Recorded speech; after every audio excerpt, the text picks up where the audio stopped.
Hello everyone, very warm welcome to all of you. Welcome to our channel life science पाठशाला। आज की class में हम लोग प्लांट एम्ब्रियोलॉजी का सेकंड पार्ट देखेंगे। ठीक है, ये रिवीजन सीरीज चल रहा है वन लाइनर फॉर्म में, जहाँ पे हम लोगों ने पैथोलॉजी का यूनिट कंप्लीट कर लिया है। उसके बाद एम्ब्रियोलॉजी का एक पार्ट कंप्लीट हो चुका है, जिसमें आपको ये टोटल जो है 60 पॉइंट्स पढ़ाए जा चुके हैं। ठीक है, अच्छे से समझाया गया है, भले ये रिवीजन चल रहा है। ठीक है, वन लाइनर फॉर्म है फिर भी। तो आज की क्लास में हम लोग बचे हुए वन लाइनर्स देखेंगे और कंप्लीट एम्ब्रियोलॉजी का रिवीजन कंप्लीट कर लेंगे। ठीक, तो शुरू करते हैं हम लोग। थोड़ी इन्फॉर्मेशन दे देती हूँ आप लोगों को। हमारा टेलीग्राम का डिस्कशन ग्रुप है, आप लोग चाहें तो ज्वाइन कर सकते हैं। लिंक आपको डिस्क्रिप्शन में मिल जाएगी और कमेंट बॉक्स में भी पिन किया हुआ मिल जाएगा, तो आप लोग चाहें ज्वाइन कर सकते हैं। वहां पे कुछ पीडीएफ नोट्स अवेलेबल हैं, आप लोग उसको लेकर के पढ़ सकते हैं डाउनलोड करके। ठीक है, और आपको वहां पे टॉपिक वाइज जो है, unit wise topic wise video lecture भी मिलेंगे। ठीक है, जो यहाँ पे कराया जाएगा वो वीडियो वहां पर भी होंगे, आप लोग जो है सॉरी देख सकते हैं और अपनी स्टडी को बूस्ट कर सकते हैं। और जल्दी हमारा टेस्ट सीरीज लॉन्च होगा, आप लोग इंटरेस्टेड हो तो ज्वाइन कर सकते हैं। ठीक है, फीस काफी कम रखी जाएगी उसकी, और मैं पूरी कोशिश करूंगी कि जल्दी से जल्दी कोर्स लॉन्च किया जाए। ठीक है, फीस की चिंता मत करिएगा, काफी कम रखा जाएगा ताकि आप लोग जो है इजिली अफोर्ड कर सकें। चलिए अब शुरू करें क्लास को हम लोग। ठीक है, देखेंगे हम पहला पॉइंट है कि plants differentiated from pollen grain grown in vitro are called. तो यहाँ पे जो है ना, यहाँ पे टिश्यू कल्चर की बात की जा रही है। एक्चुअली में टिश्यू कल्चर में कौन सा, पॉलन कल्चर की बात की जा रही है। ठीक है, पॉलन कल्चर की बात की जा रही है। ठीक है, पॉलन कल्चर कल्चर की बात की जा रही है। कहा जा रहा है कि पॉलन ग्रेन से अगर जो है प्लांट बन रहा है इन विट्रो कंडीशन में, तो उसको क्या कहेंगे हम, ऐसे प्लांट को एंड्रोजेनिक प्लांट्स कहते हैं। ठीक है, एंड्रोजेनिक प्लांट्स कहते हैं, और ये प्लांट्स जो होते हैं ना, हैप्लॉयड होते हैं। ठीक है, कैसे होते हैं, हैप्लॉयड। ठीक है, क्योंकि पॉलन ग्रेन्स हैप्लॉयड होते हैं, तो इनसे जो प्लांट्स बनेंगे वो हैप्लॉयड होंगे। ठीक है, और साथ ही वो क्या होते हैं, होमोजाइगस कंडीशन में होते हैं। ठीक है, होमोजाइगस होमोजाइगस कंडीशन में रहते हैं ऐसे प्लांट्स। नेक्स्ट पॉइंट है male gametophyte in angiosperm is reduced to. तो एंजियोस्पर्म के केस में, फ्लावरिंग प्लांट के केस में जो मेल गैमेटोफाइट होता है, एक्चुअली वो थ्री सेल्ड कंडीशन में होता है ना। और थ्री सेल्ड में वो सेल्स कौन कौन सी हैं, यहाँ पे हम फट से रिवीजन कर लेते हैं। वो जो थ्री सेल्स होती है ना, तो सबसे पहले क्या बनता है, जब माइक्रोस्पोर मदर सेल है, उसमें माइक्रोस्पोर मदर सेल में मेयोसिस हुई, है ना, क्या हुआ, रिडक्शन डिवीजन, है ना, रिडक्शन डिवीजन हुआ मतलब मेयोसिस हुई। तो क्या हुआ, माइक्रोस्पोर्स बने, कितने, माइक्रो स्पोर्स बने। ठीक है, ये क्या था, माइक्रोस्पोर मदर सेल जो थी वो डिप्लॉयड थी, मेयोसिस हुआ, है ना, तो क्या हुआ, फोर माइक्रोस्पोर्स बने। ये कैसे होंगे, हैप्लॉइड्स। ठीक है, अब ईच माइक्रोस्पोर जो होगा ना, वो क्या करेगा, एक बार करेगा माइटोसिस। ठीक है, एक बार माइटोसिस किया तो उसने क्या बनाया, दो सेल बनाया। ठीक है, तो ये जो दो सेल हुई ना, तो एक्चुअली में ये इक्वल नहीं होती हैं। अब मान लीजिए कि अगर ये माइक्रोस्पोर है ना, तो ये डिवाइड अगर किया तो एक छोटी सेल बनती है और एक बड़ी सेल बनती है, एक बार माइटोसिस होगा तो। ठीक है, तो ये जो छोटी वाली सेल होती है, इसको हम कहते हैं जेनरेटिव सेल, जेनरेटिव सेल। ठीक, और ये जो बड़ी वाली सेल है, इसको कहते हैं वेजिटेटिव सेल, वेजिटेटिव सेल। अब ये जो जेनरेटिव सेल है छोटी वाली ना, ये अगेन डिवाइड करेगा। ठीक है, ये जेनरेटिव सेल जो है, जेनरेटिव सेल, ये अगेन डिवाइड करेगा, एक बार फिर से माइटोसिस होगा। ठीक है, माइटोसिस टू, दूसरी बार माइटोसिस होगा तो अगेन जो है दो सेल्स बनेंगी, और ये दोनों सेल्स क्या होती हैं, यही होते हैं हमारे मेल गैमिट्स। ठीक, तो क्या हुआ, दो बार माइटोसिस हुआ माइक्रोस्पोर में, और हमारा जो है पॉलन ग्रेन मिलकर के तैयार हो गया, है ना। दो बार माइटोसिस के बाद जो सेल बनी, एक्चुअली में वो आप देखेंगे तो कितने सेल स्टेज में होता है, दो मेल गैमिट और एक जो है हमारा लार्ज वेजिटेटिव सेल। तो टोटल जो है थ्री सेल्स होती हैं एक मेच्योर मेल गैमिटोफाइट में। I hope it is clear to all of you. Next है हमारा, in mesogamy pollen tube enters the ovule. Mesogamy, mesogamy actually में मीजोगैमी हो गया, चैलेजोगैमी हो गया, पोरोगैमी हो गया। सबसे पहले हम इसको क्लियर कर लेते हैं कि ये क्या होता है, उसके बाद हम जो है आगे फर्दर मूव करेंगे तो चीजें हमें इजीली समझ आएंगी। ठीक है, यहाँ पे लिख के समझाती हूँ आपको। चलिए, तो ये जो पॉलन ट्यूब की एंट्री होती है ना, ये 3 तरीके से हो सकती है, 3 पॉसिबिलिटीज हैं। क्या-क्या पॉसिबिलिटीज हैं? पहली पॉसिबिलिटी जो मोस्ट कॉमन है, वो है माइक्रोपाइल के थ्रू, है ना? ओव्यूल में जो माइक्रोपाइलर एंड होता है, वो वहां पे क्या होता है, माइक्रोपाइल जो है ओव्यूल का ओपनिंग पोर्शन है, ठीक है? तो मोस्टली पॉलन ट्यूब की एंट्री जो होती है वो कहाँ से होती है? माइक्रोपाइल से होती है, ठीक है? माइक्रोपाइल से। तो माइक्रोपाइल से अगर एंटर कर रहा है पॉलन ट्यूब ओव्यूल के अंदर, तो उसको कहा जाएगा पोरोगैमी, पोरोगैमी, ठीक है? नेक्स्ट है हमारा क्या? मीजोगैमी। अब मीजोगैमी क्या होता है? दूसरी पॉसिबिलिटी है एंट्री की कि जो पॉलन ट्यूब है वो हो सकता है कि रेयरली इंटेग्यूमेंट के थ्रू एंटर करे, इंटेग्यूमेंट, है ना? या तो वो इंटेग्यूमेंट के थ्रू मूव कर सकता, एंटर कर सकता है, या फिर एक और पॉसिबिलिटी हो सकती है रेयरली कि वो फ्यूनिकुलस के थ्रू मूव करे, या फिर फ्यूनिकल के थ्रू, है ना? फ्यूनिकल या फ्यूनिकुलस। तो अगर वो इंटेग्यूमेंट या फ्यूनिकल के थ्रू एंटर करता है, तो ऐसे प्रोसेस को हम कहते हैं मीजोगैमी, ठीक है? और रेयरली ऐसा देखा जाता है कि चैलेजल एंड से भी ये एंटर कर सकते हैं पॉलन ट्यूब। तो अगर उसके थ्रू होता है, चैलेजा के थ्रू, तो थर्ड पॉसिबिलिटी चैलेजा है, तो उसके थ्रू हुआ तो कहेंगे चैलेजोगैमी, ठीक है? तो यहाँ पे मीजोगैमी, अब जब अब आप पढ़ेंगे ना तो आपको समझ आएगा कि मीजोगैमी में क्या होता है। पॉलन ट्यूब एंटर करते हैं through the middle of integuments after pursuing tissue, ठीक है? तो इंटेग्यूमेंट को जो है, इंटेग्यूमेंट में छेद करके पॉलन ट्यूब जो है एंटर करते हैं ओव्यूल के अंदर, तो इस प्रोसेस को कहते हैं मीजोगैमी, ठीक है? याद रखिएगा, मीजोगैमी में इंटेग्यूमेंट्स भी हो सकते हैं, फ्यूनिकल भी हो सकते हैं, ठीक है ना? अब इसका एग्जाम्पल भी पूछा जाता है कि पोरोगैमी का एग्जाम्पल, तो मोस्ट कॉमन जो है पोरोगैमी है, तो मोस्टली प्लांट में आपको पोरोगैमी ही देखने को मिलेगा। अगर एग्जाम्पल में देखें तो आप लिली याद कर सकते हो, और बाकी अदर जो है प्लांट्स में, मोस्टली प्लांट्स में आपको यही देखने को मिलेगा, तो ये नहीं पूछा जाता है, ठीक है? पूछा जाता है चैलोजोगैमी का एग्जाम्पल और जो है मीजोगैमी का एग्जाम्पल। तो चैलोजोगैमी में याद रखिएगा, चैलोजोगैमी का एग्जाम्पल हो जाएगा कैजुराइना, कैजुराइना, है ना? कैजुराइना चैलोजोगैमी का एग्जाम्पल हो जाएगा, और इंटेग्यूमेंट या फ्यूनिकल के थ्रू जा रहा है, तो मीजोगैमी का एग्जाम्पल आप नोट कर सकते हैं, कुकुरबिटा, कुकुरबिटा।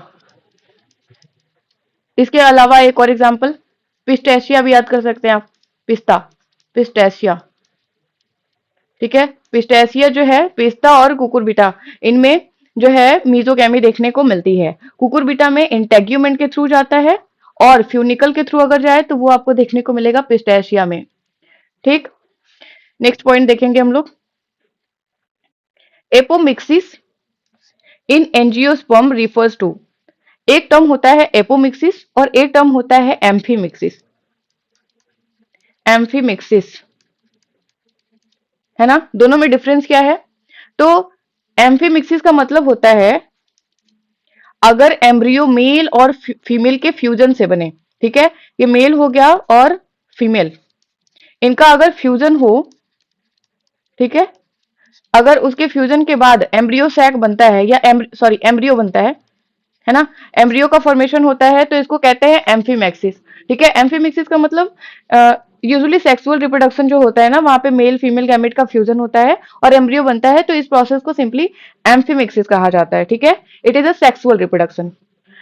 और दूसरा पॉइंट है एपोमिक्सिस। एपोमिक्सिस में क्या होता है, यहाँ पे जो है एम्ब्रियो का डेवलपमेंट बिना फर्टिलाइजेशन के ही हो जाता है, ठीक है? मतलब एग जो है अनफर्टिलाइज कंडीशन में ही डेवलप करके माइटोसिस करके एम्ब्रियो का फॉर्मेशन कर देती है, तो ये एसेक्सुअल मेथड है ना? एसेक्सुअल रिप्रोडक्शन का मेथड है एपोमिक्सिस। चलिए नेक्स्ट है क्लेस्टोगेमस फ्लावर्स आर। क्लेस्ट्रोगेमस फ्लावर के बारे में हम लोगों ने पिछली क्लास में बहुत अच्छे से समझा था। तो क्लेस्ट्रोगेमस फ्लावर क्या होते हैं? ऐसे फ्लावर जो कभी ओपन नहीं होते, उनको क्लेस्ट्रोगेमस फ्लावर कहते हैं, और इनके अंदर ही मेल और फीमेल पार्ट होते हैं फ्लावर के, तो वहां पे सेल्फ पॉलिनेशन होता है ना? स्ट्रिक्टली सेल्फ पॉलिनेशन ही पॉसिबल है। Next is bread wheat, that means triticum vulgare is presently evolve as. तो ब्रेड व्हीट जो है ना, ये एक हेक्साप्लॉइड है, या फिर हम कहें तो इसको एल्लो हेक्साप्लॉइड कहते हैं, ठीक है? एल्लो हेक्साप्लॉइड, इसका मतलब क्या है कि जैसे कि हम ह्यूमंस जो हैं वो डिप्लॉयड है ना? उसी तरीके से ये जो ट्रिटिकम वल्गेर है, इसकी प्लॉइडी की बात करें तो ये हेक्साप्लॉइड होता है ना, 6x is equal to 42 chromosomes. ठीक है, ठीक है। और अगर हम बात करें कि ये हेक्साप्लॉइड बनता कैसे है, तो हेक्साप्लॉइड के लिए हाइब्रिडाइजेशन कराया गया है। ठीक है, 3 डिफरेंट स्पेसीज के बीच में हाइब्रिडाइजेशन कराने के बाद जो है ये ट्रिटिकम वल्गेर हेक्साप्लॉइड जो है स्पीसीज हमें ऑब्टेन हुई थी। ठीक है, तो इस तरीके से अगर ब्रेड वीट का जो है आपको जीनोटाइप पूछ लिया जाए, जो कि पूछता है कि ब्रेड वीट का जीनोटाइप क्या होगा, तो वो आप नोट कर लीजिए। इसका जीनोटाइप होता है ए बी, पता नहीं इधर दिख रहा होगा या नहीं, इधर नोट कर लीजिए, A B B D D. ठीक है, ये जो ए बी डी है ना, ये 3 डिफरेंट स्पीसीज के जीनोम है। ठीक है, हाइब्रिडाइजेशन के बाद जो है 3 डिफरेंट स्पीसीज के बीच में हाइब्रिडाइजेशन करा के जो है ये ब्रेड वीट तैयार किया गया, जो कि येलो हेक्साप्लॉइड था। ठीक है, जीनोम जो है जीनोटाइप याद रखिएगा आप लोग। नेक्स्ट है क्लेस्टोगैमस फ्लावर्स आर रिपीटेड है। ठीक है, 5वां 6वां पॉइंट जो है रिपीटेड हो गया है। चलिए 7th पॉइंट देखेंगे हम लोग। Multiciliated male gametes are found in. Multiciliated male gamete जो होते हैं ना, एक्चुअली जब आप लोअर प्लांट्स की बात करेंगे, एल्गी, फंजाई, ब्रायोटेरिडोफाइट्स, है ना, तो इन सब में मेल गैमेट्स जो होते हैं वो मल्टीसिलिएटेड या बाइफ्लैजेलेटेड ही होते हैं। ठीक है, तो हम बात कर रहे हैं हायर प्लांट्स की। ठीक है, हम एम्ब्रियोलॉजी में मोस्टली हायर प्लांट्स की बात करते हैं, तो यहाँ हम लोग हायर प्लांट्स में अगर देखें तो जिम्नोस्पर्म में 2 एग्जाम्पल आपको देखने को मिलेंगे। जिम्नोस्पर्म के 2 मेंबर्स ऐसे हैं जिनके मेल गैमेट मल्टीसिलिएटेड या मल्टीफ्लैजेलेटेड होते हैं। एक तो यहाँ पे है साइकस हमारा, ठीक है, और एक और एग्जाम्पल नोट कर सकते हैं आप लोग, जिंगो बाइलोबा। जिंगो बाइलोबा, कुछ प्रॉब्लम हो रही है। ठीक है, जिंगो बाइलोबा जो है ना, ये भी जिम्नोस्पर्म है और साइकस भी, तो इनमें मेल गैमेट मल्टीसिलिएटेड होता है। नेक्स्ट पॉइंट है sporangium developing from superficial initial is called. तो जनरली यहाँ पे जब माइक्रोस्पोरेंजिया का जो डेवलपमेंट होता है या फिर स्पोरेंजिया का डेवलपमेंट जो है ना, वो 2 तरीके से होता है। या तो वो group of superficial initial cell से हो, या फिर वो सिंगल इनिशियल सेल से हो। ठीक है, तो अगर group of superficial initial cell से जो है स्पोरेंजिया बनता है, तो इस टाइप का जो डेवलपमेंट है उसको यू स्पोरेंजिएट टाइप डेवलपमेंट कहते हैं। ठीक है, जो कि आपको flowering plant that means angiospermae plant में देखने को मिलेगा।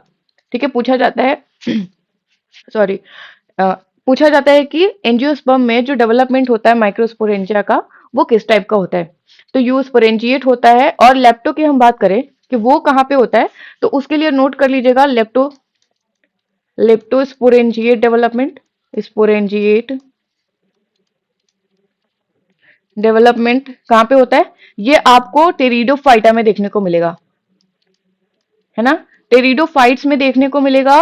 और उनमें भी कहाँ पे, जो फर्न्स होते हैं, फर्न्स, है ना, जो एडवांस फर्न्स है ना, उनमें आपको देखने को मिलेगा लेप्टोस्पोरेंजिएट टाइप का डेवलपमेंट स्पोरेंजिया का। नेक्स्ट पॉइंट पे चलेंगे, पेरिस्पर्म। पिछली क्लास में इस पे भी अच्छे से बात हुई थी। पेरिस्पर्म डेवलप होते हैं कहाँ से, न्यूसेलस से, है ना।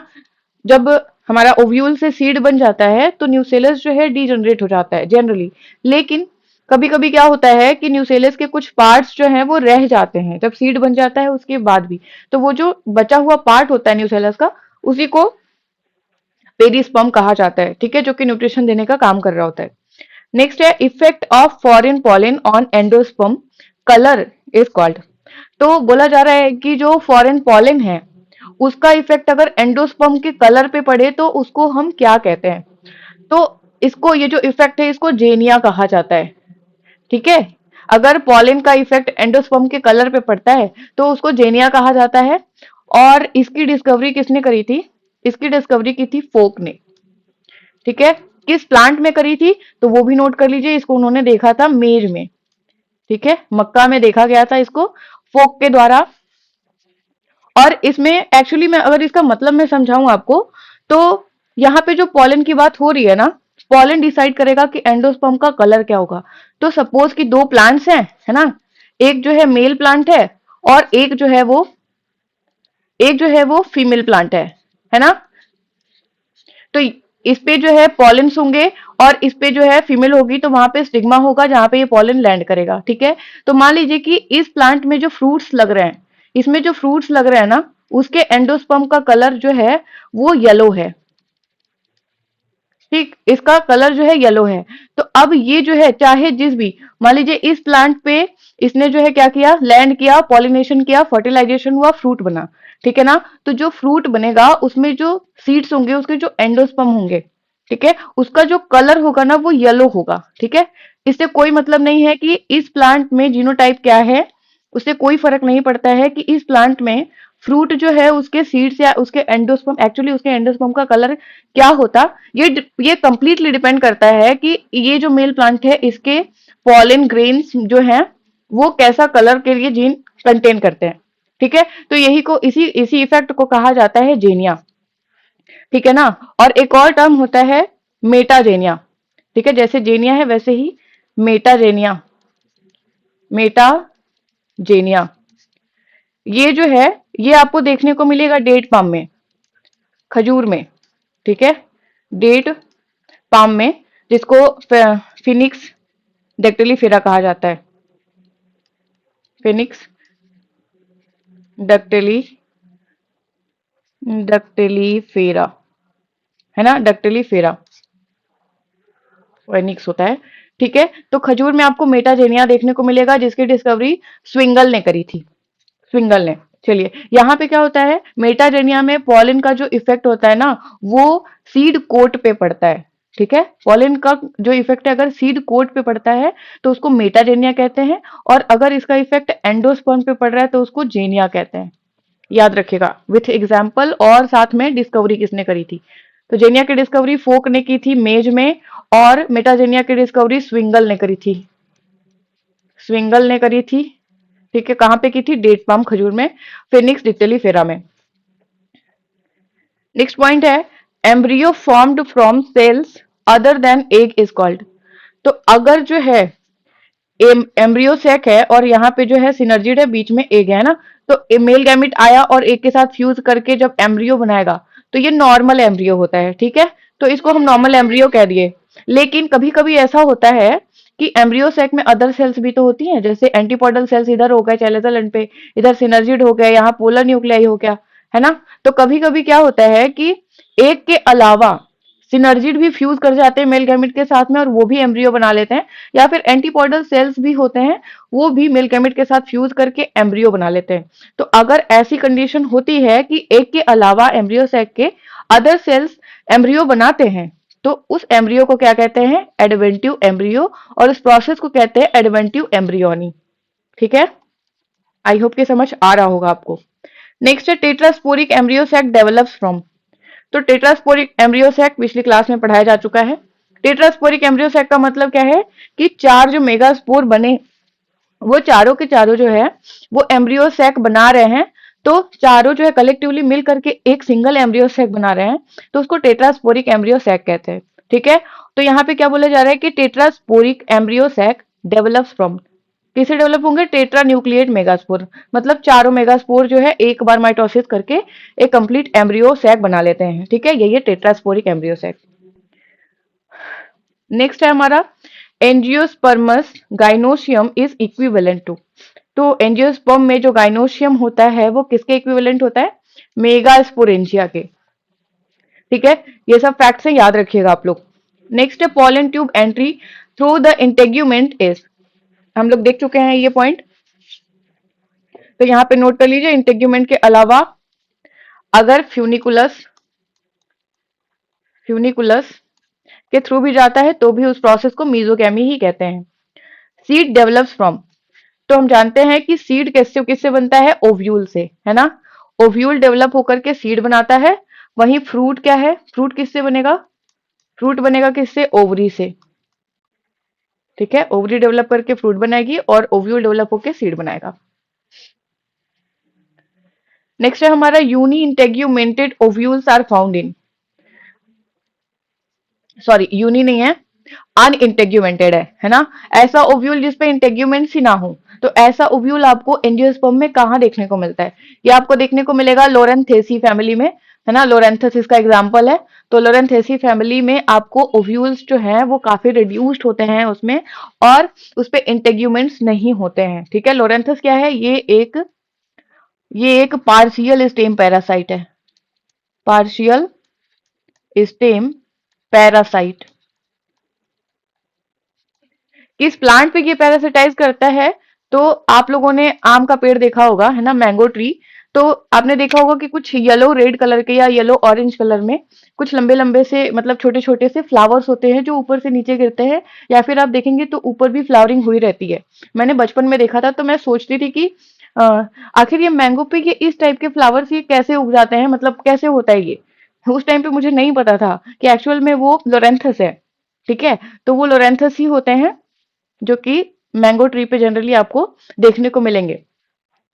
नेक्स्ट है chemical used to eliminate loranthus infection. अब क्योंकि ये पैरासाइट है तो इन्फेक्शन कॉज करेगा, तो कौन सा केमिकल है जो कि इसको एलिमिनेट करने के लिए यूज किया जाता है, तो हो जाएगा कॉपर सल्फेट। ठीक, नेक्स्ट पॉइंट है embryo formation from unfertilised egg is called. तो अगर एक अनफर्टिलाइज्ड कंडीशन में ही माइटोसिस कर करके एम्ब्रियो बना दे, है ना, विदाउट मेल फ्यूजन, तो उसको, उस प्रोसेस को कहते हैं पार्थेनोजेनेसिस। नेक्स्ट है poly embryony is commonly found in. Poly embryony का मतलब क्या है, एक से ज्यादा एम्ब्रियो, है ना, एक सिंगल जो है ओव्यूल के अंदर एक से ज्यादा एम्ब्रियो बनते हैं तो उसको पॉली एम्ब्रियोनी कहते हैं। और मोस्ट कॉमनली आपको ये सिट्रस फ्रूट में देखने को मिल जाएगा। डिस्कवरी किसने की थी पॉली एम्ब्रियोनी की, एंटोनी वॉन ल्यूवेनहॉक ने की थी। ठीक है, एंटोनी वॉन ल्यूवेनहॉक ने 17th सेंचुरी में पॉली एम्ब्रियोनी की डिस्कवरी की थी, पूछा जाता है। नेक्स्ट है great regenerative power of grasses is due to. आपने देखा होगा कि खेत में या मैदान में, फील्ड में, कहीं भी जो ग्रास होती है, घासें होती है ना, जो घास होती हैं, उनको कोई भी एनिमल अगर ग्रेज किया तो वो बहुत जल्दी से फिर से रीजनरेट हो जाती हैं। तो एक्चुअली में वो पावर उनको कैसे मिलता है, वो इतना तेजी से कैसे रीजनरेट होती हैं, कैसे इतना फास्ट ग्रोथ करती हैं। एक्चुअली में इसका अगर डीप में हम जाएं तो कांस्टेंट ग्रेजिंग की वजह से नहीं होता है। एक्चुअली में हम देखेंगे ना तो ग्रासेस जो होती हैं वहां पे इंटर कैलोरी मेरिस्टेम होता है। इंटर कैलोरी मेरिस्टेम, ठीक है, ये रिस्पॉन्सिबल होता है ग्रासेस में रीजनरेशन पावर के लिए, ये रिस्पॉन्सिबल होता है। तो कांस्टेंट ग्रेजिंग होने के बावजूद भी घास जो होती है ना बार बार उगती रहती है। नेक्स्ट पॉइंट है a septate and coenocytic mycelium occur in. Actually में ये फंगस का पोर्शन है, बट कोई नहीं। तो ए सेप्टेट और सिनोसिटिक माइसेलियम आपको जनरली देखने को मिलेगा कहाँ पे, फाइकोमाइसिटीज में, ऊमाइसिटीज के मेंबर्स में।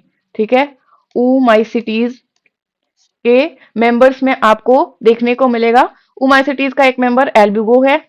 ठीक है, जहां पे ए सेप्टेट माइसेलियम होता है और सिनोसिटिक मतलब मल्टी न्यूक्लिएट कंडीशन पाई जाती है। ठीक है, अदर मेंबर्स जो है जैसे हमारा फाइटोप्थोरा भी इसी का मेंबर हो जाएगा, सेप्रोलेग्निया भी इसी का मेंबर हो जाएगा। ठीक, next point is embryo sac development from nucellar cell is called. तो अब देखिए पिछली क्लास में हम लोगों ने एपोगैमी देखा था, यहाँ पे एपोस्पोरी की बात की जा रही है। सिंपल भाषा में अगर मैं समझाऊं तो अगर गैमेटोफाइट से बन रहा है स्पोरोफाइट, है ना, सिंपली समझिए, गैमेटोफाइट से अगर स्पोरोफाइट बन रहा है तो हम कहेंगे एपोगैमी। और स्पोरोफाइट से अगर गैमेटोफाइट बन रहा है तो उसको हम कहेंगे, क्या कहेंगे, एपोस्पोरी। ठीक है, यहाँ पे कुछ कंडीशन है, जैसे गैमेटोफाइट से अगर, लिखती हूं यहाँ पे, गैमेटोफाइट है ना, इससे अगर बन रहा है स्पोरोफाइट, ठीक है, तो इसको हम क्या कहेंगे, इसको कहा जाएगा एपोगैमी। ठीक है ना, कंडीशन क्या है, गैमेटोफाइट होता है हैप्लॉइड। ठीक है, अब इसको फीमेल गैमेटोफाइट को क्या चाहिए, मेल चाहिए, मेल गैमेट चाहिए, तब जाकर के जो है ये डिप्लॉयड कंडीशन में आएगा और स्पोरोफाइट बनाएगा नेचुरल कंडीशन में, है ना, मतलब नॉर्मल कंडीशन में। लेकिन समटाइम्स ऐसा होता है कि ये जो फीमेल गैमेटोफाइट है, ठीक है, ये माइटोसिस करती है। ठीक है, माइटोसिस करके बिना मेल गैमेट के फ्यूजन के ही माइटोसिस करके, ठीक है, स्पोरोफाइट बना देती है। ठीक है, तो अब गैमेटोफाइट जो है हैप्लॉइड है, इसने माइटोसिस कर करके कंप्लीट स्पोरोफिटिक प्लांट बना दिया। तो इस प्रोसेस को कहा जाता है एपोगैमी। ठीक है, तो यहाँ पे जो स्पोरोफाइट बन रहा है इसकी प्लॉइडी क्या होगी, ये भी हैप्लॉइड ही होगा। ठीक है, क्योंकि गैमेटोफाइट में माइटोसिस होने से बन रहा है, तो ये होगा हमारा हैप्लॉइड। अब हम बात करेंगे एपोस्पोरी की। तो एपोस्पोरी में क्या होगा, यहां पे स्पोरोफाइट जो है ये बनाएगा क्या, ये बनाएगा गैमेटोफाइट। गैमेटोफाइट, तो नॉर्मल कंडीशन में जब स्पोरोफाइट से गैमेटोफाइट बनता है तो स्पोरोफाइट में क्या होता है, मेयोसिस होता है, उसके बाद जो है गैमेटोफाइट बनता है जो कि हैप्लॉइड होता है। बट यहाँ पे कंडीशन ये है कि स्पोरोफाइट में मेयोसिस नहीं होगी। ठीक है, विदाउट मेयोसिस, यहाँ पे मेयोसिस जो है एब्सेंट होगा, मेयोसिस, ठीक है, एब्सेंट है। ठीक है, without meiosis direct sporophyte gametophyte बना रहा है, तो इसको कहेंगे क्या, एपोस्पोरी। अब याद रखने का तरीका आप याद कर लीजिए, जैसे यहाँ पे कैसे बन रहा है, स्पोरोफाइट से बन रहा है गैमेटोफाइट, तो यहाँ पे क्या आ रहा है, एपोस्पोरी। स्पोरोफाइट से बन रहा है तो एपोस्पोरी नाम। ठीक है, और गैमेटोफाइट से बन रहा है, ऊपर गैमेटोफाइट से बन रहा है तो एपोगैमी। मैंने तो ऐसे ही याद किया था, जिससे बन रहा है वही नाम दे दिया है। ठीक है, तो याद रखने में आसानी हो जाती है। चलिए, अच्छा, प्लॉइडी की बात अगर हम कर ले यहाँ पे, तो एपोस्पोरी में जो प्लॉइडी होगी, क्योंकि स्पोरोफाइट डिप्लॉयड है ना, और ये मेयोसिस कर नहीं रहा है, तो जो गैमेटोफाइट बनेगा वो भी कैसा होगा, डिप्लॉयड होगा। ये भी पूछा जा सकता है कि एपोगैमी में प्लॉइडी क्या होगी और एपोस्पोरी में प्लॉइडी लेवल क्या होगा। ठीक, नेक्स्ट है हमारा androgenic haploids were first produced in. तो एंड्रोजेनिक हैप्लॉइड्स मतलब पॉलन कल्चर करके फर्स्ट जो प्लांट प्रोड्यूस किया गया था, ठीक है, एंड्रोजेनिक हैप्लॉइड प्लांट्स जो प्रोड्यूस किए गए थे वो किस प्लांट में जो है पॉलन कल्चर किया गया था, तो वो किया गया था डेटुरा एनोक्सिया में। ठीक है, डेटुरा एनोक्सिया में किया गया था पॉलन कल्चर। और किसने किया था ये बड़ा इंपॉर्टेंट है, पूछा जाता है, नोट डाउन कर लीजिए। दो साइंटिस्ट थे, गुहा एंड महेश्वरी। ठीक है, गुहा और महेश्वरी थे, इन दोनों लोगों ने मिलकर एंड्रोजेनिक हैप्लॉइड प्लांट प्रोड्यूस किया था, और जो प्लांट यूज किया था वो था दतुरा anoxia. Next is apospory in angiosperm were was first reported in. First report किया था रोजेनबर्ग ने। ठीक है, पूछा गया था अभी लास्ट, मैंने कोई पेपर सॉल्व किया था, मैंने वहां पे देखा था। ठीक है, पूछा गया था ये क्वेश्चन। नेक्स्ट है selection of male partner in angiosperms आकर ऑन। तो मेल पार्टनर का सिलेक्शन फ्लावर में फीमेल का कौन सा पार्ट करता है। ठीक है, तो एक्चुअली में वो होता है स्टिग्मेटिक सरफेस। ठीक है, पॉलन सबसे पहले आकर के जो है स्टिग्मा पे लैंड करते हैं, तो अब उस पॉलन को एक्सेप्ट करना है या रिजेक्ट करना है, ये डिसाइड करता है हमारा स्टिग्मेटिक सरफेस। ठीक है, स्टिग्मा का सरफेस। नेक्स्ट है नेक्रोसिस इज कैरेक्टराइज्ड बाय। तो नेक्रोसिस में क्या होता है, नेक्रोसिस में जनरली टिश्यू जो होते हैं ना वो डिसइंटीग्रेट हो जाते हैं। ठीक है, टिश्यू डिसइंटीग्रेट हो जाते हैं, और नेक्रोसिस का जो मेन कॉज है वो है एलिमेंट्स की डेफिशिएंसी। अब एलिमेंट की डेफिशिएंसी के लिए एक ट्रिक बताया था मैंने, जैसे एक ग्रुप होता है ना पीसीएम, मतलब फिजिक्स केमिस्ट्री मैथ, है ना, फिजिक्स केमिस्ट्री मैथ। तो पी से आप याद रखिएगा, पी से हो जाएगा पोटेशियम। ठीक है, और सी फॉर केमिस्ट्री, सी से क्या हो जाएगा हमारा कैल्शियम। ठीक है, कैल्शियम हो जाएगा। और एम से मैथमेटिक्स बताया था, तो मैथमेटिक्स में क्या हो जाएगा, मैग्नीशियम। तो ये तीन एलिमेंट्स जो हैं मेजरली नेक्रोसिस के लिए रिस्पॉन्सिबल होते हैं। अगर प्लांट में या लीफ में पोटेशियम या कैल्शियम या मैग्नीशियम, और कभी कभी आपको जिंक जिंक या फिर जो है कॉपर की भी डेफिशिएंसी से नेक्रोसिस देखने को मिलेगा। तो ये कुछ 5 एलिमेंट्स हैं जिनकी डेफिशिएंसी से नेक्रोसिस होता है। ये एलिमेंट्स, पीसीएम तो आप याद रख ही सकते हैं। ठीक है, मेजर एलिमेंट्स हैं। नेक्स्ट है triticale. Triticale is produced by intergeneric hybridization of. Triticale क्या है, ट्रिटिकल एक आर्टिफिशियल सीरियल है। ठीक है, ये मैन मेड सीरियल है, सॉरी आर्टिफिशियल नहीं, मैन मेड होगा। ठीक है, ये मैन मेड सीरियल है। ठीक, मैन मेड सीरियल है, और ये हाइब्रिडाइजेशन करके बनाया गया है, दो डिफरेंट जेनरा के बीच में हाइब्रिडाइजेशन किया गया था, मतलब इंटरजेनेरिक हाइब्रिडाइजेशन। तो व्हीट और राई, ठीक है, व्हीट और राई के बीच में हाइब्रिडाइजेशन किया गया और उसके बाद जो सीरियल बना उसको ट्रिटिकल कहा गया। अब इसका नाम जो है ना, ये व्हीट और राई के साइंटिफिक नेम को जो है जोड़ के बनाया गया है। ठीक है, जैसे विराट और अनुष्का का नाम जोड़ के विरुष्का कर दिया गया। ठीक है, उसी तरीके से यहाँ पे साइंटिस्ट लोगों ने क्या किया, व्हीट और राई दोनों के बीच हाइब्रिडाइज करके जो उनसे हाइब्रिड मिला उसका नाम इन लोगों ने ट्रिटिकल रखा। मतलब ट्रिटिकम, व्हीट का हो जाएगा ट्रिटिकम, है ना। तो ट्रिटिकम का ट्रिटी ले लिया गया, और राई का होता है सिकल सीरियल। तो सिकल का एक्चुअली मुझे पानी चाहिए। तो व्हीट का लिया गया ट्रिटी, और सिकल सीरियल का ले लिया गया सिकल का केल। ठीक है, एक का स्टार्टिंग वर्ड लिया गया और एक का जो है लास्ट का वर्ड लेकर के ट्रिटिकल बनाया गया। नेक्स्ट है ploidy level of endosperm in fritillaria is. Actually ये 3n नहीं होगा, ठीक है, गलत है ये, 5n होता है फ्रिटिलेरिया का एंडोस्पर्म। फ्रिटिलेरिया जो है लिलिएसी फैमिली का मेंबर है, लिलिएसी फैमिली का, ठीक है, मेंबर है। लिलिएसी मतलब ये मोनोकॉट है, फ्रिटिलेरिया। ठीक है, एंडोस्पर्म कैसा होगा, पेंटाप्लॉइड। और थोड़ा और इंफॉर्मेशन दे तो फ्रिटिलेरिया जो है इसमें एम्ब्रियो सेक जब आप देखेंगे तो ये होता है टेट्रास्पोरिक, टेट्रास्पोरिक एम्ब्रियो सैक। ठीक है, याद रखिएगा। नेक्स्ट पॉइंट है स्क्यूटेलम इज। स्क्यूटेलम क्या है, मोनोकॉट के जो कॉटिलेडॉन्स होते हैं उनको स्क्यूटेलम कहा जाता है। ठीक है, नेक्स्ट है apocarpous ovary has. Apocarpous ovary का मतलब क्या है कि बहुत सारे कार्पल्स होंगे, है ना, बहुत सारे कार्पल्स जो होंगे और सारे कार्पल्स फ्री होंगे, है ना। मान लीजिए कोई फ्लावर है और उसमें जो है ढेर सारे कार्पल्स है, कार्पल्स क्या हो जाएंगे, कार्पल्स का मतलब हो जाएगा फीमेल रिप्रोडक्टिव पार्ट। ठीक है, फीमेल रिप्रोडक्टिव सिस्टम, जिसमें क्या आ जाएगा, ऊपर जो है स्टिग्मा, और जो फिलामेंट होता है उसको क्या कहते हैं, स्टॉक को स्टाइल, और नीचे जो है ओवरी होती है। ठीक है, तो ये एक कंप्लीट जो यूनिट है ना, इसको कहते हैं क्या, कार्पल। और ढेर सारे कार्पल्स जो होते हैं वो प्रेजेंट हो फ्लावर में, और सारे कार्पल्स एक दूसरे से सेपरेट हो। ठीक है, तो ऐसे ओवरी को क्या कहते हैं, ऐसे ओवरी को हम कहते हैं एपोकार्पस ओवरी। ठीक है, और अगर सारे कार्पल्स जो है एक दूसरे के साथ फ्यूज हो तो उसको कहा जाएगा सिनकार्पस ओवरी। ठीक है, सिनकार्पस ओवरी। ठीक है, तो यहाँ पे एपोकार्पस का यही मतलब है। नेक्स्ट है free nuclear endosperm is found in. तो कोकोनट जो है ना, ये बेस्ट एग्जांपल आपको देखने को मिल जाएगा डेली लाइफ में फ्री न्यूक्लियर एंडोस्पर्म का।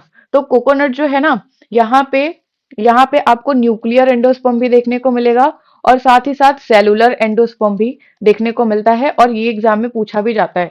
ठीक है, कि कौन सा ऐसा फ्रूट है जहां पे आपको न्यूक्लियर और सेलुलर दोनों टाइप का एंडोस्पर्म एक ही फ्रूट में देखने को मिलता है। तो कोकोनट वाटर जो है एक्चुअली वो न्यूक्लियर एंडोस्पर्म होता है जिसको हम पीते हैं, और जो नारियल खाते हैं ना वो एक्चुअल में उसका सेलुलर एंडोस्पर्म होता है। नेक्स्ट है एप्पल इज। एप्पल जो है एक फाल्स फ्रूट है ना। फाल्स फ्रूट क्यों है, क्योंकि ये ओवरी से डेवलप नहीं होता है। ऐसे फ्रूट जो ओवरी से बनते हैं डायरेक्ट उनको ट्रू फ्रूट माना जाता है, और ऐसे फ्रूट जो कि ओवरी के अलावा फ्लावर के अदर पार्ट से बन रहे हैं तो उनको फाल्स फ्रूट माना जाता है। तो एप्पल जो है ये किससे बनता है, थैलमस से बनता है। ठीक है, ठीक है, थैलमस से बनता है। चलिए next point is poly embryony was first observed in. ये रिपीटेड पॉइंट है ना। सिट्रस में सबसे पहले डिस्कवर किया था एंटोनी वॉन ल्यूवेनहॉक ने। Edible part of coconut is, अभी हम लोगों ने डिस्कस किया, हम उसका एंडोस्पर्म खाते हैं। ठीक है ना। Funiculus attachment point on ovule is. अगर आप ओव्यूल का स्ट्रक्चर देखें, एक टिपिकल ओव्यूल का अगर मैं स्ट्रक्चर बना दूं आपको इस तरीके से, जो मोस्ट प्रिमिटिव टाइप का है वो है ऑर्थोट्रोपस या एटोपस ओव्यूल। ठीक है, यहाँ पे वही मैंने बना रखा है। मान लीजिए कि अंदर एम्ब्रियो सैक है, उसके बाहर जो है ये न्यूसेलस हो जाएगा, है ना, और उसके बाहर जो है दो दो से तीन लेयर में इंटेग्यूमेंट्स हो गए। ठीक है, दो लेयर में मान लीजिए इंटेग्यूमेंट्स हो गए। तो ये हो गया ओव्यूल का स्टॉक, ये हो गया ओव्यूल का स्टॉक जिसको फ्यूनिकुलस कहेंगे या फ्यूनिकल कहेंगे, और बाहर इंटेग्यूमेंट्स हो गए, इंटेग्यूमेंट्स हो गए, है ना। उसके अंदर वाली जो लेयर होगी वो होगी न्यूसेलस, और सबसे अंदर ये जो स्ट्रक्चर हो जाएगा ये हमारा हो जाएगा एम्ब्रियो सैक।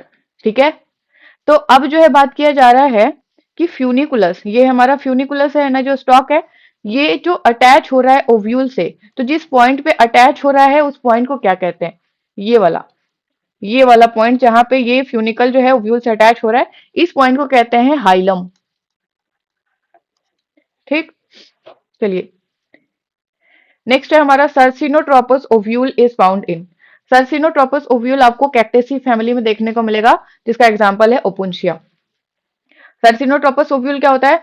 ऐसा ओव्यूल जिसका फ्यूनिकुलस, ऊपर फ्यूनिकल आपको दिखाया था, फ्यूनिकल जो होता है ये क्या होता है, काफी ज्यादा लॉन्ग हो जाता है और पूरे के पूरे ओव्यूल को इस तरीके से, ये फ्यूनिकुलस है ना, तो ये काफी लॉन्ग होकर के पूरे ओव्यूल को इस तरीके से ये कवर कर लेता है।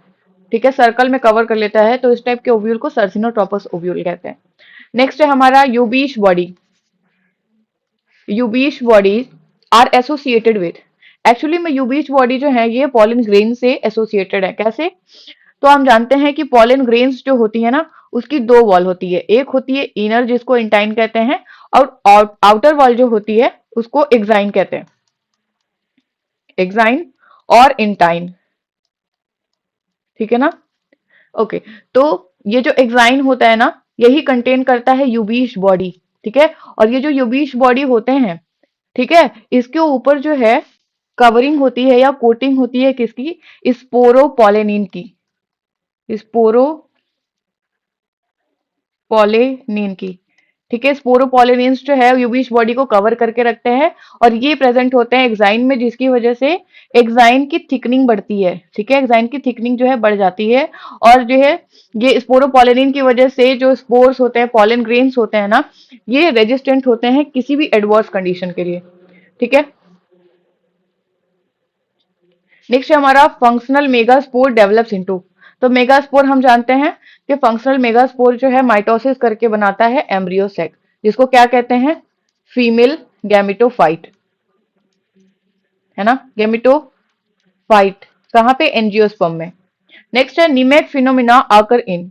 अब निमेक फिनोमिना बड़ा इंपॉर्टेंट है और बहुत इंटरेस्टिंग भी है। निमेक फिनोमिना क्या होता है? निमेक फिनोमिना जो है एक्चुअली में इसकी डिस्कवरी जो है निमेक ने की थी, और उन्होंने देखा कि जो पॉलेन्स थे ना, पॉलन ग्रेन, उनका जो डेवलपमेंट हो रहा था, एक्चुअली में वो ऐसा डेवलपमेंट था कि वो पॉलन ना होकर के देखने में वो एक टिपिकल एम्ब्रियो सैक जैसा लग रहा था। अब टिपिकल एम्ब्रियो सैक का कंडीशन कैसा होता है पहले वो जान ले। तो एक टिपिकल एंजियोस्पर्म आप सॉरी एम्ब्रियो सैक आप देखेंगे ना, तो उसकी कंडीशन कैसी होती है? 7 सेल्ड और 8 न्यूक्लिएट। ठीक है, 8 न्यूक्लिएटेड। ठीक है, तो ये कंडीशन होती है एक मोस्ट कॉमन टाइप का एम्ब्रियो सैक आप देखेंगे तो समटाइम्स जो है कभी कभी कुछ पॉलेंस में क्या होता है कि पॉलन में जो है मतलब इस तरीके से रैपिडली जो है माइटोसिस होने लगता है, जिसकी वजह से वो 7 सेल्ड 8 न्यूक्लिएट कंडीशन में आ जाते हैं, और देखने में आप कंफ्यूज हो जाएंगे कि ये पॉलन है या फिर ये एम्ब्रियो सैक है। ठीक है, तो यही चीज निमेक ने देखी थी, उन्होंने देखा कि पॉलन है बट उसमें एम्ब्रियो सैक की तरह से कंडीशन बन गया है। ठीक है, तो इसी को उन्होंने निमेक फिनोमेना या निमेक इफेक्ट कहा था, और वो पॉलन जो इस तरीके का कंडीशन शो कर रहा था उसको उन्होंने कहा pollen embryo sac. I hope it is clear to all of you. ठीक है ना? और ये जो न्यूक्लियस का नंबर होता है ना, जनरली तो आपको मोस्ट कॉमनली 8 न्यूक्लियट दिखेगा दिखेगा बट ये वेरी कर सकता है, 8 से 16 न्यूक्लियस तक देखे गए हैं अब तक। चलिए नेक्स्ट पॉइंट है ovule curved at right angle to funiculus is. ऐसा ओव्यूल जो कि फ्यूनिकुलस के राइट एंगल है, मतलब यहाँ पे जो माइक्रोपाइल होगा, है ना, माइक्रोपाइल जो होगा वो फ्यूनिकुलस के 90 डिग्री एंगल पे होगा। ठीक है, मतलब माइक्रोपाइल और फ्यूनिकुलस के बीच में 90 डिग्री का एंगल बनता है, तो ऐसा ओव्यूल जो है कहलाता है हेमीट्रोपस ओव्यूल, है ना। हेमीट्रोपस ओव्यूल जब आप देखेंगे कुछ इस तरीके का ओव्यूल का स्ट्रक्चर होगा। ठीक है, ये माइक्रोपाइलर वाला एंड होता है।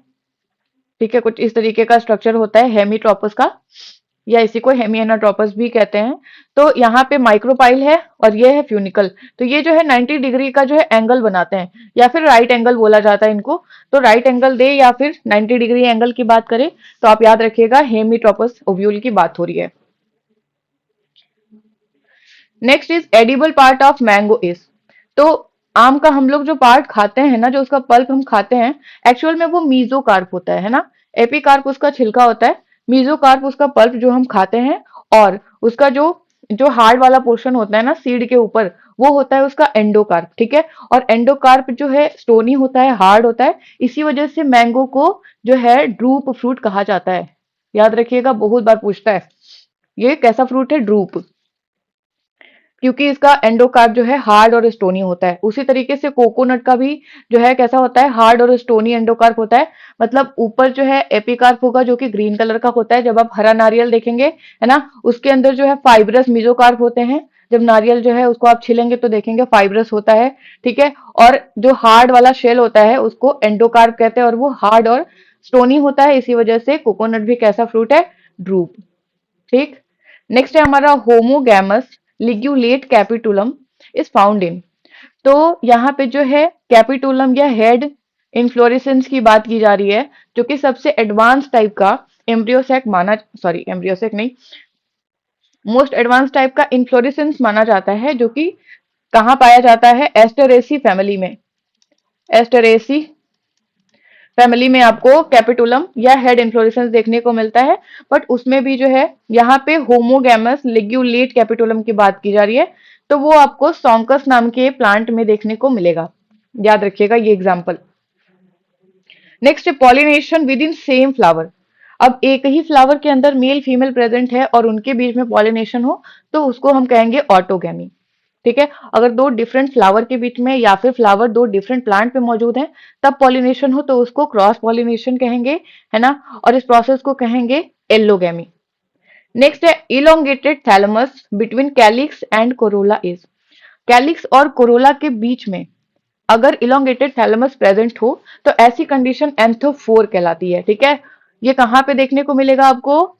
ये फीचर है कैपेरिडेसी फैमिली का, कैपेरिडेसी, ठीक है। और अगर मैं एग्जांपल देना चाहूं तो क्लियोम, पिछली क्लास में हम लोगों ने देखा था, क्लियोम की स्पीसीज में आपको जो है देखने को मिलेगा एंथोफोर।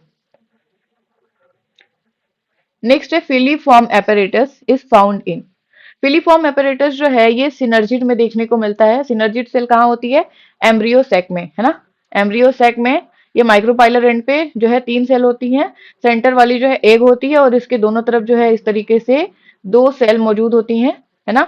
दोनों साइड में एक एक होती हैं, यही है सिनर्जिड, और सिनर्जिड में ही होता है filiform apparatus. Next bisporic embryo sac is found in. तो हमने देखा था मोनोस्पोरिक एम्ब्रियोसैक, बाइस्पोरिक और टेट्रास्पोरिक। तो मोनोस्पोरिक का एग्जांपल हम लोगों ने देखा था पॉलीगोनम टाइप और ओइनोथेरा टाइप। और बाइस्पोरिक एम्ब्रियोसैक का एग्जांपल हो जाएगा, ये भी 2 टाइप का होता है, एक होता है एलियम टाइप और दूसरा होता है एंडाइमियन टाइप। एंडाइमियन टाइप, ये सब नोट कर लीजिएगा, पूछा जाता है। एंडाइमियन टाइप, है ना, 2 तरीके का एम्ब्रियोसैक होता है बाइस्पोरिक में। नेक्स्ट है एम्ब्रियोसैक वॉल इज ऑफ। तो एम्ब्रियोसैक की वॉल जो है क्या है, किसकी बनी है? ये बनी होती है किससे? मेगास्पोरेंजियम से, दैट मीन्स ओव्यूल से, है ना। चलिए, एक्चुअली में किससे बनेगा? ओव्यूल में जो इंटेग्यूमेंट्स होते हैं और न्यूसेलस होते हैं वो कवर करके रखते हैं एम्ब्रियोसैक को, है ना। नेक्स्ट है tapetum in microsporangium is generally. तो टैपेटम हमने कहा देखा था? हमने देखा था एंथर की कंडीशन में। तो एंथर जो होता है इसकी वॉल जो है 4 लेयर से, 4 लेयर से बनी होती है, और चारों में से जो इनर मोस्ट सबसे अंदर वाली लेयर है वही है टैपेटम, जो कि न्यूट्रिशन प्रोवाइड करता है माइक्रोस्पोर को, ठीक है ना। तो ये जो टैपेटम होता है जनरली आपको सिंगल लेयर देखने को मिलेगा। बट पूछता क्या है, एक तो ये पूछेगा कि ये कितने लेयर का होता है, तो जनरली याद रखिएगा सिंगल लेयर। बट अगर एक एक्सेप्शन की बात करें तो एक एक्सेप्शन है, जो नोट डाउन करिए, निकोशियाना, ठीक है। मतलब टोबैको की बात हो रही है, निकोशियाना टोबैकम, है ना। निकोशियाना टोबैकम की अगर हम बात करें, या निकोशिया या नियोशिया भी बोला जाता है, तो वहां पे आपको मल्टी लेयर्ड टैपेटम देखने को मिलेगा। ये नोट डाउन कर लीजिए, इंपॉर्टेंट है। Next is double fertilization was discovered by. Double fertilization भी पेट क्वेश्चन है। एस जी नेवेस्टीन जो थे उन्होंने डबल फर्टिलाइजेशन देखा था, ठीक है। किस प्लांट में देखा था पूछा जाता है, नोट करेंगे, लीलियम एंड फ्रिटिलेरिया, ठीक है, फ्रिटिलेरिया, ठीक है। ये दोनों जो है प्लांट्स लिलिएसी फैमिली के मेंबर हैं। ठीक है, किसके मेंबर है? लिलिएसी के। और लिलिएसी क्या है? एक मोनोकॉट है, मोनोकॉट फैमिली है। ठीक है, डबल फर्टिलाइजेशन क्या होता है? डबल फर्टिलाइजेशन में क्या होता है, जो पॉलन ट्यूब जो है, मान लीजिए ये हमारा ओव्यूल है जिसके अंदर एम्ब्रियो सैक है और उसके अंदर जो है एग प्रेजेंट है ना, और सेंटर में पोलर न्यूक्लियाई है। तो जो पॉलन ट्यूब आता है और वो एंटर करता है, तो एक्चुअली में वो कंटेन करता है दो मेल गैमिट। ठीक है ना, दो मेल गैमिट। तो एक मेल गैमिट जो है वो फ्यूज कर लेता है किसके साथ? एक मेल गैमिट फ्यूज करता है पोलर न्यूक्लियाई के साथ, है ना, और क्या बनाता है? एंडोस्पर्म। और जो दूसरा मेल गैमीट है वो किसके साथ फ्यूज करता है? वो फ्यूज करता है एग के साथ। ठीक है, तो तब क्या बनता है? तब बनता है जाइगोट। तो एक्चुअली में क्या हो रहा है? ओव्यूल के अंदर एम्ब्रियो सैक है, एम्ब्रियो सैक में क्या हो रहा है? दो बार फर्टिलाइजेशन हो रहा है। दो मेल गैमीट आए, एक ने फर्टिलाइज किया किसके साथ? सेंट्रल न्यूक्लियाई या पोलर न्यूक्लियाई के साथ और एंडोस्पर्म बनाया, और दूसरे मेल गैमीट ने एक के साथ फ्यूज करके जाइगोट बनाया। तो इस तरीके से यहाँ पे दो फर्टिलाइजेशन हो रहा है, इसी को कहा जाता है डबल फर्टिलाइजेशन। ठीक है, इसी तरीके से ट्रिपल फ्यूजन भी यहाँ पे देखने को मिलेगा एंजियोस्पर्म में। ट्रिपल फ्यूजन क्या है? तो सिंपली यही है हमारा कि दो न्यूक्लियाई यहाँ पे पोलर न्यूक्लियाई, सेंट्रल सेल जो है, दो न्यूक्लियाई यहाँ है और एक न्यूक्लियाई मेल गैमिट का है। तो ये जो फ्यूज कर रहे हैं, है ना, और एंडोस्पर्म बना रहे हैं, तो यहाँ पे एक्चुअली में क्या हो रहा है? यहाँ पे हो रहा है ट्रिपल फ्यूजन, है ना। एक न्यूक्लियाई ये, दो ये, ट्रिपल फ्यूजन हो रहा है, इसी को सिंपली ट्रिपल फ्यूजन कहते हैं। और ये कंप्लीट जहाँ पे दो फर्टिलाइजेशन हो रहा है, इसको कहा जाता है डबल फर्टिलाइजेशन। ओके, नेक्स्ट हम बात करेंगे, वेरी वेरी इंपॉर्टेंट, एंडोथीलियम। है ना, पिछली क्लास में हम लोगों ने एंडोथेसियम देखा था, जो कि कहाँ था? एंथर की वॉल में पाया जा रहा था, है ना, एंथर वॉल का सेकंड लेयर था। यहाँ पे हम बात कर रहे हैं एंडोथेलियम की। ठीक है, ये कहाँ पे पाया जाएगा? ये आपको देखने को मिलेगा ओव्यूल में। एंडोथेलियम जो है, एक्चुअली में देखा जाए तो ये इनर मोस्ट इंटेग्यूमेंट कहना इसको एकदम से करेक्ट नहीं होगा। एक्चुअली में इनर मोस्ट इंटेग्यूमेंट का जो एपिडर्मिस होता है ना, एपिडर्मिस, एपिडर्मिस जो है इनर मोस्ट इंटेग्यूमेंट की, ठीक है, उसी से बनता है एंडोथेलियम। और इसका काम होता है एम्ब्रियो सैक को न्यूट्रिशन देना। ठीक है, एंडोथेलियम न्यूट्रिटिव होता है, न्यूट्रिशन प्रोवाइड करता है, नरिशमेंट देता है, इसको न्यूट्रिशन देता है डेवलपिंग एम्ब्रियो सैक को। अब तक जो पूछा गया क्वेश्चन वो यही पूछा गया है कि ये कहाँ पे पाया जाता है, या किसका मेंबर होता है। तो ये याद रखेंगे आप लोग, ओव्यूल का मेंबर, सॉरी ओव्यूल का नहीं, ये क्या होता है ये, हाँ, ओव्यूल से रिलेटेड है ना, ओव्यूल के अंदर पाया जाता है, फीमेल पार्ट में होता है। ठीक है, एंडोथीसियम जो है मेल पार्ट है। नेक्स्ट है कोकोनट फ्रूट इज, हम लोगों ने डिस्कस किया था अभी। कोकोनट फ्रूट क्या है? ये ड्रूप टाइप का फ्रूट है। क्यों? क्योंकि इसका एंडोकार्प जो है हार्ड और स्टोनी होता है। ऐसे फ्रूट जिनके एंडोकार्प हार्ड और स्टोनी होते हैं, उन सारे फ्रूट को ड्रूप की कैटेगरी में डाल दिया गया है। नेक्स्ट पॉइंट है development of anther in angiosperm is, ये भी हम लोगों ने डिस्कस किया कि एंजियोस्पर्म के केस में जो एंथर का डेवलपमेंट होता है, या फिर जो माइक्रोस्पोरेंजिया होती है ना, उसका डेवलपमेंट जो है यूस्पोरेंजिए टाइप होता है। मतलब ग्रुप ऑफ इनिशियल सेल्स से जो है स्पोरेंजिया का फॉर्मेशन होता है, इसको यूस्पोरेंजिए डेवलपमेंट कहेंगे। नेक्स्ट पॉइंट है fibrous bands of endothecium. Fibrous bands very very important, fibrous bands of endothecium are made up of, fibrous band endothecium में पाया जाता है।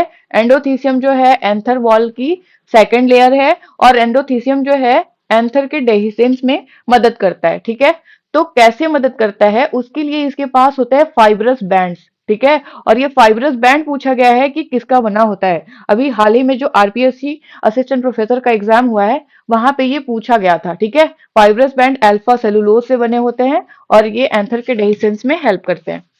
नेक्स्ट है pollen germination on stigma is, तो स्टिग्मा पे जब पॉलन आकर के लैंड करता है, ठीक है, तो उसके बाद उसका जो जर्मिनेशन होता है, ये प्रोसेस एक्चुअली में इन विवो जर्मिनेशन कंसीडर किया जाता है।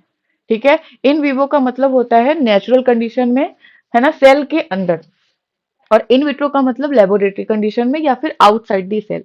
तो यहाँ पे जो जर्मिनेशन होता है एक्चुअली में यहाँ पे लैंड करता है, उसके बाद पॉलन यहीं पे रहता है और पॉलन ट्यूब जो है जर्मिनेट करके ग्रोथ करके जो है अंदर एंटर कर जाता है स्टाइल के, और फिर वो ओवरी में पहुंच जाता है। ठीक है ना, वहां से एम्ब्रियो में, सॉरी हाँ, ओव्यूल में एंटर करके एम्ब्रियो सैक में चला जाता है। ठीक है, तो यहाँ पे आप याद रखिएगा ये इनविट्रो ना होकर के इन विवो जर्मिनेशन कंसीडर किया जाता है। नेक्स्ट पॉइंट है हमारा नॉन को incidence of anther and stigma maturity is. यहाँ पे अगर मैं सिंपल भाषा में बात करूं तो बात की जा रही है कि एंथर और स्टिग्मा अगर अलग अलग टाइम पे मेच्योर होते हैं तो उस कंडीशन को या उस प्रोसेस को हम क्या कहते हैं, उसको कहा जाता है डाइकोगैमी। ठीक है ना, डाइकोगैमी मतलब मेल फीमेल अलग अलग टाइम पे मेच्योर हो रहे हैं, तो ये प्रोसेस कहलाएगी डाइकोगैमी।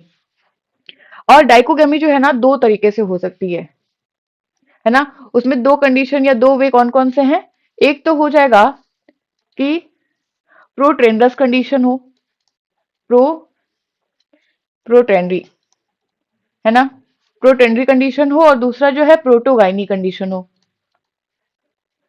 अब इसका मतलब क्या है, प्रोटोगाइनी। ठीक है, प्रोटेंडस कंडीशन का मतलब है कि मेल पहले मेच्योर हो जाए और फीमेल बाद में, मतलब एंथर पहले मेच्योर और स्टिग्मा बाद में, है ना। और दूसरी पॉसिबिलिटी हो सकती है कि स्टिग्मा पहले मेच्योर हो जाए और एंथर बाद में हो, तो मेल पहले मेच्योर हो रहा है तो प्रोटेंडस कंडीशन, और फीमेल पहले मेच्योर हो रही है तो प्रोटोगाइनी कंडीशन। प्रोटेंडस कंडीशन मोस्टली आपको फर्न में देखने को मिल जाएगा। ठीक है ना, टेरिडोफाइट में, फर्न्स में आपको देखने को मिल जाएगा प्रोटेंडस कंडीशन। चलिए नेक्स्ट है pollination between different plants of same species. अब सेम स्पीसीज हैं बट प्लांट्स अलग अलग हैं और उनके बीच पॉलिनेशन हो तो उसको क्या कहेंगे, जेनोगैमी कहेंगे। ठीक है, हाइपनथोडियम फ्लावर, फ्लावर ना कह के हम इन्फ्लोरिसेंस कहेंगे, इन्फ्लोरिसेंस कहेंगे, है ना, group of flowers. Inflorescence, हाइपनथोडियम flower नहीं है, इन्फ्लोरेसेंस टाइप है, स्पेशल टाइप का इन्फ्लोरेसेंस है जो कि मोरेसी फैमिली में देखने को मिलता है। फैमिली का नाम पूछा जाता है, मोरेसी फैमिली में देखने को मिलेगा। और यहाँ पे ओवरी की कंडीशन बात की जा रही है, ओवरी जो है एपीगाइनस कंडीशन में होगी, मतलब इंफीरियर ओवरी आपको देखने को मिलेगा। नेक्स्ट है seed habit originated from. Actually में ये जो हम सीड्स देखते हैं ना जिम्नोस्पर्म में, एंजियोस्पर्म में, इसकी शुरुआत कहाँ से हुई, तो एवोल्यूशनरी आप जब देखेंगे ना तो टेरिडोफाइटा से ही सीड हैबिट की शुरुआत हो गई थी। और किसमें देखा गया था, सिलेजिनेला स्पीसीज में देखा गया था। ठीक है, सिलेजिनेला एक टेरिडोफाइट है और सबसे पहले हेट्रोस्पोरस कंडीशन और seed habit, rudimentary seed habit जो है सिलेजिनेला में ही ऑब्जर्व की गई है। नेक्स्ट है इलेटेरिया कार्डेमोमम बिलोंग्स टू। इलेटेरिया कार्डेमोमम जो है छोटी इलायची को कहा जाता है। ठीक है, छोटी इलायची, इलायची गॉट इट, छोटी इलायची को कहते हैं। और ये किसका मेंबर है, जिंजीबरेसी फैमिली का, जिंजीबरेसी मतलब अदरक वाली फैमिली, है ना, जिंजीबर की फैमिली है। तो जिंजीबर क्या है, मोनोकॉट है, तो हमारा छोटी इलायची क्या हो जाएगी, मोनोकॉट है।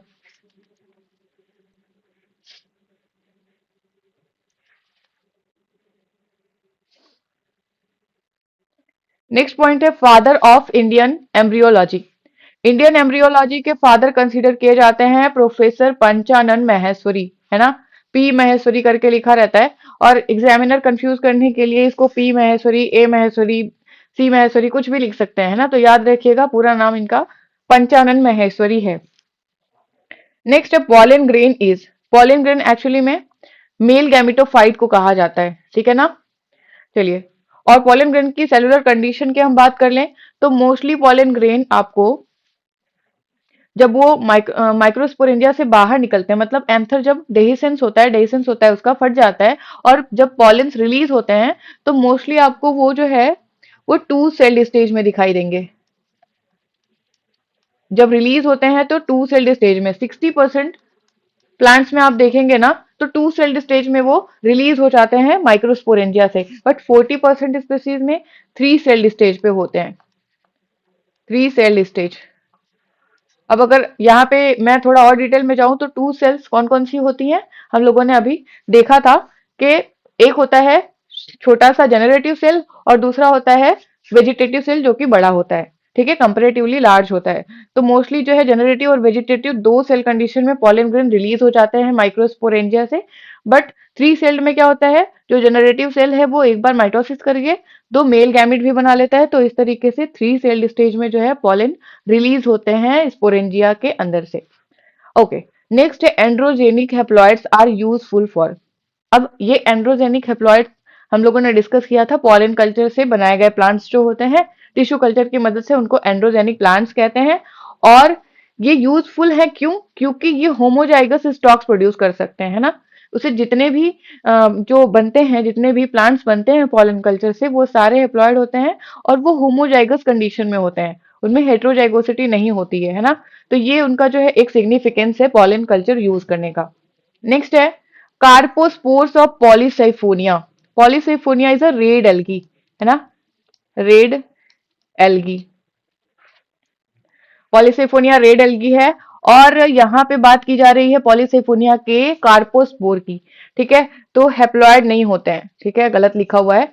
पॉलीसाइफोनिया के कार्पोस्पोर एक्चुअली में डिप्लॉयड होते हैं, ठीक है। हैप्लॉइड होते हैं बट्रैकोस्पर्मम के, ठीक है, बट्रैकोस्पर्मम। ये भी रेड एल्गी है। तो बट्रैकोस्पर्मम का कार्पोस्पोर हो जाएगा कैसा, हैप्लॉयड होता है, जबकि पॉलीसाइफोनिया का कार्पोस्पोर डिप्लॉयड होता है। ये याद रखेंगे आप लोग, पूछा जाता है हमेशा, कंफ्यूजन क्रिएट करता है, इस वजह से पूछा जाता है। Next straight ovule is called. तो स्ट्रेट ओव्यूल जो है ये मोस्ट जो है सिंपलेस्ट टाइप का ओव्यूल माना जाता है, और यही जो है सबसे प्रिमिटिव ओव्यूल है, ऑर्थोट्रोपस। मोस्ट प्रिमिटिव, सबसे पुराना ओव्यूल जो सबसे पहले इवॉल्व हुआ वो था ऑर्थोट्रोपस, जिसको एट्रोपस भी कहा जाता है। एट्रोपस, एट्रोपस ओव्यूल या ऑर्थोट्रोपस कहा जाता है। और कहाँ पे आपको देखने को मिलेगा ऑर्थोट्रोपस, तो ऑल जिम्नोस्पर्म, जितने भी जिम्नोस्पर्म प्लांट है ना, उन सभी में आपको ऑर्थोट्रोपस टाइप का ओव्यूल देखने को मिलेगा। लेकिन एक एक्सेप्शन है, वो एक्सेप्शन है क्या, वो है नेटम, ठीक है। सॉरी सॉरी सॉरी, नेटम नहीं है, नेटम में नहीं, पाइनस में होता है, ठीक है। पाइनस में एनाट्रोपस टाइप का ओव्यूल होता है, और बाकी जितने भी मेंबर्स हैं जिम्नोस्पर्म के, उनमें ऑर्थोट्रोपस ओव्यूल देखने को मिलता है। उसके अलावा अगर आप जो है एंजियोस्पर्मी प्लांट में बात करेंगे, तो जो डाइकॉट में गैमोपेटेली के मेंबर हैं, है ना, जितने भी गैमोपेटेली हैं उनमें भी आपको ऑर्थोट्रोपस टाइप का ओव्यूल देखने को मिलेगा। नेक्स्ट पॉइंट देखेंगे, first division of zygote are vertical in. तो बलेनोस्पोरा जो है ये एक टोटल रूट पैरासिटिक प्लांट है, टोटल रूट पैरासिटिक प्लांट है,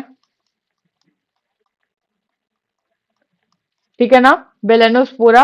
और यहाँ पे जो जाइगोट में फर्स्ट डिवीजन होता है वो वर्टिकल होता है, ठीक है। जाइगोट में इस तरीके से वर्टिकल डिवीजन होता है, ठीक है, इंपॉर्टेंट है, ध्यान रखिएगा। नेक्स्ट पॉइंट है wind dispersal of seed occurs in. तो विंड डिस्पर्सल, है ना, विंड के थ्रू अगर हवा के द्वारा जो है सीड्स का डिस्पर्सल होता है, तो इसको कहते हैं एनिमोकोरी, एनिमोकोरी, है ना। विंड के थ्रू पॉलिनेशन होता है तो एनिमोफिली कहा जाता है, और अगर सीड का डिस्पर्सल हो रहा है विंड के थ्रू तो उसको एनिमोकोरी कहते हैं। Got it. चलिए, तो विंड डिस्पर्सल कहाँ पे होगा, ऐसे सीड्स का डिस्पर्सल विंड से होगा जो कि लाइट वेटेड होंगे, मतलब काफी ज्यादा छोटे होंगे, हल्के होंगे, है ना। और साथ ही साथ वहां पे जो है वो हवा के साथ उड़ने के लिए उनके पास ऐसी कोई डिवाइस भी होनी चाहिए ना, कुछ ऐसे पार्ट्स भी उनमें होने चाहिए। तो ये जो कैलोट्रोपिस डिजेंटिया है ना, मतलब मदार, है ना, आपने देखा होगा मदार। तो मदार में जो सीड्स होते हैं उनपे जो है एकदम व्हाइटिश कलर में जो है छोटे छोटे से आपको हेयर्स दिखाई पड़ेंगे, ठीक है। छोटे छोटे से हेयर्स होते हैं जिनकी मदद से ये विंड के थ्रू जो है काफी दूर तक चले जाते हैं उड़ के, ठीक है। तो इसी को एनिमोकोरी कहते हैं। और कैलोट्रोपिस एस्क्लेपिडेसी फैमिली का मेंबर है, ठीक है ना। और सीड डिस्पर्सल में पूछा जाता है कि पैराशूट मैकेनिज्म कहाँ पे यूज होता है, किस प्लांट में सीड डिस्पर्सल के लिए, तो याद रखेगा कैलोट्रोपिस में ही पैराशूट मैकेनिज्म यूज किया जाता है। क्यों, क्योंकि इसी को, क्योंकि हवा में उड़ के ये सीड्स जो है फैल जा रहे हैं ना दूर दूर तक, तो पैराशूट क्या है, पैराशूट की मदद से हम एक जगह से दूसरी जगह उड़ के जा सकते हैं। तो इसी वजह से इस तरीके के सीड डिस्पर्सल को पैराशूट मैकेनिज्म कहा जाता है। नेक्स्ट पॉइंट है animal mediated fruit dispersal in martynia is. तो मार्टिनिया एक ऐसा प्लांट है जिसके फ्रूट्स जो हैं वो एनिमल्स के थ्रू डिस्पर्स होते हैं, ठीक है ना। एनिमल के थ्रू, जिसको क्या कहते हैं, जू कोरी। ठीक है, विंड के थ्रू एनिमोकोरी, एनिमल के थ्रू जू कोरी। ठीक है ना। मार्टिनिया जो है, इसको जो है कुछ नामों से जाना जाता है, कुछ कॉमन नेम है जिसको कहते हैं टाइगर्स क्लॉ। ठीक है, टाइगर्स क्लॉ या फिर कैट्स क्लॉ भी कहा जाता है। मतलब अगर आप मार्टिनिया के फ्रूट्स देखेंगे ना, तो फ्रूट जो है ना वो आपको टाइगर्स क्लॉ, मतलब जो टाइगर्स होते हैं उनका जो पंजा होता है ना, उस तरीके के आपको दिखाई पड़ेंगे। इनमें हुक है ना, फ्रूट है तो उसमें जो है हुक बना होता है ना, इस तरीके से हुक बना होता है जैसे टाइगर का पंजा हो। तो उसकी मदद से ये क्या करते हैं ना, ये कोई भी एनिमल जो है आसपास, जहां पे मार्टिनिया फ्रूट गिरा, अगर वहां पे कोई एनिमल है तो वो उसकी बॉडी से अटैच हो जाते हैं इसी हुक की मदद से। ठीक है ना। और जहां भी एनिमल जाएगा वहां ये चले जाते हैं। ठीक है, इस तरीके से इनका डिस्पर्सल होता है। नेक्स्ट है हमारा most durable organic matter in pollen is. Pollen grain में जो मोस्ट रेजिस्टेंट मैटर होता है वो क्या है, स्पोरोपोलिन है ना। ये इतना ज्यादा रेजिस्टेंट है कि इस पे ना तो किसी एंजाइम का इफेक्ट होगा, ना ही कोई हीट ही इस पे काम कर पाएगी। मतलब कितना भी हाई टेम्परेचर आप दीजिए, है ना, इसका कुछ नहीं बिगड़ सकता, और ना ही इस पे कोई भी केमिकल ट्रीटमेंट काम करता है। ठीक है, तो इस तरीके से ये हमारे वर्ल्ड में आप देखेंगे तो एक मोस्ट रेजिस्टेंट या मोस्ट ड्यूरेबल ऑर्गेनिक मैटर है स्पोरोपोलिन, जो कि माइक्रो सॉरी पॉलन ग्रेन के एक्साइन, मतलब आउटर, जो आउटर वॉल होती है एक्साइन, उस पे जो है स्पोरोपोलिन पाया जाता है। ठीक है, तो ये थी आज की क्लास। हमने कंप्लीट एम्ब्रियोलॉजी का रिवीजन कर लिया है। अगली क्लास में देखती हूँ क्या पढ़ाना है ना। इकोनॉमिक बॉटनी पढ़ाया जाएगा या फिर मॉलिक्यूलर या बायोकेमिस्ट्री, जैसी भी डिमांड होगी आप लोगों की। ठीक है, कुछ लोग बोल रहे हैं मॉलिक्यूलर पढ़ाने के लिए, कुछ लोग कह रहे हैं बायो केमिस्ट्री पढ़ाने के लिए, तो देखते हैं। Okay, so thank you so much. मिलते हैं अगली क्लास में हम लोग।